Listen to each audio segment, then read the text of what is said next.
আসসালামু আলাইকুম। সবাই কেমন আছেন? আশা করি আপনারা সবাই ভালো আছেন এবং সবাই ভালো থাকেন এটাই কামনা করি। যে যেখান থেকে আমার ভিডিও দেখছেন সকলের জন্য সব সময়ের জন্য শুভকামনা, দোয়া ও ভালোবাসা।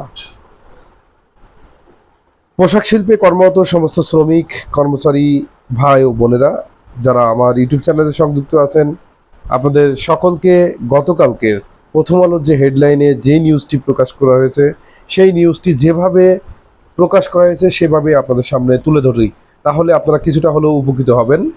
শ্রম অসন্তোষের পরিপ্রেক্ষিতে পোশাক খাতের শ্রমিকদের ন্যূনতম মজুরি পর্যালোচনার সিদ্ধান্ত নিয়েছে অন্তর্বর্তীকালীন সরকার।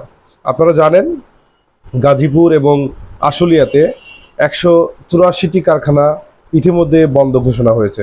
একটি কারণ শ্রমিকরা 12টি দফা দাবি নিয়ে দীর্ঘদিন ধরে আন্দোলন করে আসছে এবং তাদের এই 12টি দফা দাবি, এই দাবির কারণে কিন্তু তারা আন্দোলন করছে, পাশাপাশি বিভিন্ন প্রতিষ্ঠানে অগ্নি সংযোগ করছে, পাশাপাশি দাঙ্গা হাঙ্গামা করছে এবং বিভিন্ন অপরাধে লিপ্ত হচ্ছে।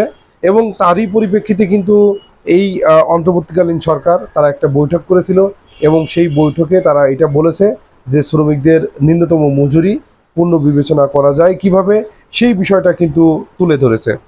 ইতিমধ্যে আপনারা জানেন যে আশুলিয়াতে 183টি কারখানার মধ্যে প্রায় 84টি কারখানা অনির্দিষ্টকালের জন্য বন্ধ ঘোষণা করেছে এবং বাদবাকি প্রতিষ্ঠান খোলা রাখলেও শ্রমিকরা কাজে যোগদান না করার কারণে সেগুলোও বন্ধ ঘোষণা করেছে।